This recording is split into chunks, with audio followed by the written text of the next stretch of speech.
فمحلی حیث حبستنی، نیت کرتے وقت جب کہو نا لبیک اللہم عمرتن، اس کے ساتھ یہ لفظ بھی کہہ لو، ان حبسنی حابس فمحلی حیث حبستنی، اے اللہ جہاں تو نے مجھے روک دیا میں وہیں روک جاؤں گی۔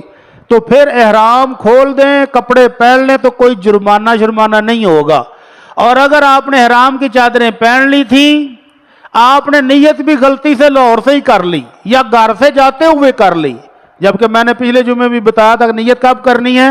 جب جہاز آپ کا مکے کے قریب پہنچے گا، آپ کا میقات آئے گا، اس وقت نیت کریں تاکہ آپ ان ساری پابندیوں سے بچ جائیں۔ اور اگر آپ نے نیت یہیں سے کر لی تھی اور پھر آپ کو کپڑے پہننے پڑ گئے، عمرہ توڑنا پڑ گیا، گھر واپس آنا پڑ گیا، فلائٹ کینسل ہو گئی ہے، حالات خراب ہو گئے ہیں، موسم خراب ہو گیا، تو پھر آپ کو 1 بکرا جرمانہ پڑ جائے گا۔ پاکستان میں بکرا بھی لاکھ دا ہوندا ہے، تو اس لیے اس نیت کو تھوڑا مؤخر کرے۔ 5واں اور 6واں مسئلہ یہ ہے، ہمارے ہاں رواج ہے عزیز و قارب کو ملنے کا۔ ایک دوست پوچھتا ہے جی یہ بھی ریاکاری نہیں؟ بندہ ان کر جا کے آندا پھر میں حج تے چلیا جی، مینوں مل لو میں حج تے چلیا جی، اے بھی تو ریاکاری بن جاندی۔ تو ریاکاری اے دل کے اندر ہے، نیت کہاں ہوتی ہے؟ دل کے اندر۔ اگر دل کے اندر مخاوہ ہے، دل کے اندر واہ واہ شہرت ہے کہ میں سب کو ذرا بتا کے جاؤں شریکو چلیا جے، تو پھر ظاہر ریاکاری ہے۔ اور اگر اس لیے مل رہا ہے کہ یہ میرا بھائی مجھ سے تھوڑا ناراض تھا، اس سے میں صلح کر لوں، اس کے ساتھ تھوڑی سی زیادتی میں نے کر دی تھی تو میں اس سے معافی مانگ لوں، تو بالکل جائز ہے۔ اللہ کے نبی صلی اللہ علیہ وسلم فرماتے ہیں ہر بندہ اس کے اعمال سوموار اور جمعرات کو اللہ کے ہاں پیش ہوتے ہیں، اور جو 2 لڑے ہوئے ہیں ناراض ہیں، اللہ کہتا ہے انظروا حتی یصطلحا، ان دونوں کو چھوڑ دو جب تک صلح نہیں کرتے، ان کے نامہ مال پیش بھی نہیں کرو۔ تو آپ حج کرنے جا رہے ہیں تو اپنی صلح کر کے جائیں۔ یہ لڑائی اتنا بڑا عمل ہے کہ اللہ کے نبی صلی اللہ علیہ وسلم نے فرمایا کہ جو بندہ اپنے مسلمان بھائی سے 3 دن لڑا رہے اور چوتھے دن صلح نہیں کرتا تو بہت بڑا جرم کر رہا ہے، اور اگر اسی حالت میں وفات آ گئی دخل النار، لڑیا ہی دنیا سے چلا گیا تو جہنم رسید ہو جائے گا۔ اور جس نے 1 سال اپنے مسلمان بھائی سے بائیکاٹ رکھا ہے فَهُوَ كَصَفْكِ دَمِهِ، تو وہ تو اس کو قتل کرنے کے برابر ہے۔ اس لیے جاتے ہوئے سب کے ساتھ صلح کر کے اپنا نامہ مال کلیئر کرا کے جائیں تو بہت ہی اچھا ہے، اس میں رعائی کاری والی کوئی بات نہیں ہے، کرنا چاہیے۔ 7واں مسئلہ، اللہ کے نبی صلی اللہ علیہ وسلم کا یہ بھی فرمان ہے ما حق امرئ مسلم لہ مال، کس بندے کے پاس کوئی مال ہے، کوئی دولت ہے اور وہ وصیت کرنا چاہتا ہے تو اس کو 2 راتیں بھی ایسی نہیں گزارنی چاہیے مگر اس کا وصیت نامہ لکھا ہوا اس کے تکیے کے نیچے ہونا چاہیے۔ کیا مطلب ہے؟ کہ وصیت نامہ لکھ کے رکھے کہ میری جائیداد اتنی ہے، ہن تسی آکھو جڑیاں لکائیاں سن وہی دسنیاں پینیاں نے، پھر تو بتانی تو پڑیں گی، بتانی چاہیے۔ گمنام جائیدادیں چھوڑ کے جانے کا فائدہ ہے؟ کچھ سال پہلے میں آپ کے سائی والے کے ایک بینک میں کسی کام سے گیا تھا تو وہاں لسٹیں لگی ہوئی تھی، لمبی چوڑی لسٹیں، میں نے قریب ہو کر دیکھا تو وہ گمنام پراپرٹیاں تھیں، نمبر لکھے ہوئے تھے کہ یہ فون نمبر ہے، یہ نمبر ہے آئی ڈی کارڈ کا، اگر کسی بندے کو ان بندوں کا پتہ ہو تو بتائے، ان کی جائیدادیں پڑی ہیں کئی سال ہو گئے رابطہ کوئی نہیں ہے۔ تو بجائے بینک والوں کو دے کر جانے کے اپنے عزیز و قارب کو دے جو، وہ بہتر ہے۔ تو اللہ کے نبی صلی اللہ علیہ وسلم کا فرمان ہے کہ 2 دن بھی نہ گزرے مگر اس کی وصیت اس کے پاس لکھی ہوئی ہونی چاہیے۔ حج ایک طویل سفر ہے، آپ لکھ کر وصیت نامہ بچوں کو دے جائیں کہ بیٹا فلاں بندے سے اتنے پیسے لینے ہیں اور فلاں کے میں نے اتنا قرض دینا ہے، اتنی میری یہ پراپرٹی ہے، اگر اللہ کرے کہ میں خیر وفیت سے آ گیا تو پھر میں خود سنبھال لوں گا، اور اگر اللہ کا وقت آ گیا میں ادھر ہی رہ گیا تو پھر میرے بعد میرا قرضہ ادا کرنا ہے، فلاں سے پیسے لینے ہیں، فلاں کو دینے ہیں، یہ سارا حساب کتاب اولاد کو دے کر جانا چاہیے۔ اللہ تعالی ہم سب کو عمل کی توفیق عطا فرمائے۔ اس کے بعد آپ گھر سے نکلے ہیں، بسم اللہ توکلت علی اللہ لا حول ولا قوت الا باللہ، اپنی نیت کریں اور گھر سے باہر نکلنے کی دعا پڑھیں، سواری پر بیٹھے ہیں تو سواری پر بیٹھنے کی دعا پڑھیں، اور اگر آپ نے وہ نیت کے ساتھ الفاظ کہہ لے ہیں تو اللہ تعالیٰ نے رخصت دی ہے کہ اگر رستے میں آپ کو رک جائیں، کوئی بندہ بیمار ہو جائے تو پھر وہ 3 کام کر سکتا ہے، یا تو وہ 6 مسکینوں کو کھانا کھلا دے، یا وہ 3 روزے رکھ لے، یا وہ 1 بکرا ادا کر دے، غریبوں میں، مکے کے غریبوں میں بانٹ دے، تو یہ اس کے لیے پورا ہو جائے گا۔ اور جو خیر و فیت سے وہاں پہنچ جائے تو اللہ کہتے ہیں فَمَن تَمَتَّعَ بِالْعُمْرَةِ إِلَى الْحَجِّ فَمَا اسْتَيْسَرَ مِنَ الْهَدْيِ، جو خیر و فیت سے پہنچ جائے، حج کر لے، تو اس نے وہاں پر حج کے ساتھ عمرہ بھی کیا ہے تو 1 قربانی وہ کرے گا۔ اب سوال یہ ہے کہ گھر میں بھی قربانی کریں اور ادھر بھی کریں، یا ادھر ہی 2 قربانیاں کریں، 1 حج کی اور 1 عید کی؟ تو 2 قربانیاں کرنی ہیں اگر اللہ نے استطاعت اور قوت دی ہے۔ یہ جو قربانی آپ کر رہے ہیں حج کے موقع پر، یہ حج کی قربانی ہے، اور عید کی قربانی کے پیسے گھر والوں کو دے کر جائیں۔ اگر گھر میں قربانی کرنی ہے، بچے گھر میں ہیں سارے، قربانی گھر میں کرنی ہے، اللہ نے استطاعت دی ہے تو قربانی کے پیسے دے کر جائیں، اور وہ قربانی جو عید کی قربانی ہے وہ گھر میں بچے کریں گے۔ حج کی قربانی اگر حاجی کے پاس پیسے نہیں ہیں تو اللہ تعالیٰ نے پھر رخصت دے دی ہے کہ فَمَن لَّمْ يَجِدْ فَصِيَامُ 3 أَيَّامٍ فِي الْحَجِّ، جو بندہ حج کے پیسے اس کے پاس نہیں ہیں وہ 3 روزے ادھر رکھ لے، 3 روزے رکھے اور 7 روزے گھر آ کر رکھ لے تو اس کی قربانی کے پیسے پورے ہو جائیں گے۔ اللہ تعالیٰ سب کو توفیق دے۔ ہمارے حاجیوں کے قربانی کے پیسے پہلے جمع ہو جاتے ہیں الحمدللہ، تو قربانی کا اب مسئلہ نہیں رہا، جو حج پر جاتا ہے وہ قربانی پہلے ہی جمع ہوتی ہے اس میں، لیکن جو قربانی عید کی ہے وہ ادھر اپنے گھر میں کریں گے اگر اللہ نے استطاعت دی ہے۔ اگر مالک نے استطاعت نہیں دی تو پھر معاف ہے، کوئی حرج بھی نہیں ہے۔ اس کے بعد جب آپ مکہ مکرمہ پہنچ جاتے ہیں تو 2 3 4 چیزیں آپ نے دھیان میں رکھنی ہیں۔ جب آپ احرام باندھ لیں تو کون کون سی چیزیں ہیں جو آپ کے لیے منع ہیں؟ نمبر 1، جسم کے بال اکھیڑنا یا کاٹنا عمدن، ایویں وال پٹدا رہے، مچھاں دے یا داڑھی دے کھچدا رہے، یا خواتین کنگھی زور زور دی کرن تے وال اینا گچھا لا کے رکھ دیں تو یہ غلط ہے۔ حج کے احرام کے دوران بال کاٹنا، جان بوجھ کر کھیڑنا منع ہے۔ اب ایک بھائی نے سوال کیا جی اس کے سر کے بال کمزور ہیں، اس سر تے مسا بھی کردا تے کنے وال ہاتھ چ آ جاندے نے، یا وہ داڑھی کا خلال کرتا ہے، ایسے ایسے کرتا ہے تو 2 4 وال تو گر ہی جاتے ہیں۔ تو ایسے بال جو خود بخود گر جائے ان کے گرنے کا کوئی حرج نہیں ہے۔ اور اگر کسی خاتون نے اپنی کنگھی کی اور بال اچھی طرح کھینچ کھینچ کے اتارے جان بوجھ کر تو پھر جرمانہ ہویا پیا جائے، پھر جرمانہ ہو جائے گا۔ لیکن اولا اور افضل یہ ہے کہ عورتیں 8 تاریخ کو حج شروع ہونا ہے، 8 تاریخ کو نہا کے غسل کر کے اچھی طرح اپنے بالوں کی مینڈیاں بنا لیں، جنہوں نے گت کر لین کس کے، اور اگلے 4 5 دن نہ کھولیں تو کوئی حرج بھی نہیں ہے، کھولنے کی ضرورت بھی نہیں ہے۔ اللہ کے نبی صلی اللہ علیہ وسلم مدینہ سے چلتے تھے، 8 دن کا سفر ہے، آپ غسل کر کے تو سر کے اوپر بھی خوشبو کی لیپ لگا لیتے تھے تاکہ رستے میں بال اڑے ہی نہ، ہوا کے ساتھ گرد و غبار بھی پڑے گا تو بال اڑے نہ، تو لیپ لگا لیتے تھے خوشبو کی۔ تو احرام باندھنے سے پہلے جسم پر خوشبو لگانا جائز ہے۔ اما جی عائشہ رضی اللہ عنہا فرماتی ہیں کہ اللہ کے رسول صلی اللہ علیہ وسلم کو احرام باندھنے سے پہلے پورے جسم پر میں خوشبو لگاتی تھی، آپ کے سر پر بھی خوشبو لگائی۔ اگلے دن جب آپ غسل کر کے احرام باندھا تو ابھی تک خوشبو کی چمک آپ کی مانگ میں نظر آ رہی تھی۔ وہ جڑی بوٹیوں سے خوشبو بنتی تھی تو اس کی چمک ابھی بھی باقی، خوشبو کی مہک بھی باقی ہے، کوئی حرج نہیں ہے۔ لیکن احرام باندھنے کے بعد، نیت کرنے کے بعد خوشبو لگانا جائز نہیں ہے۔ اس کے بعد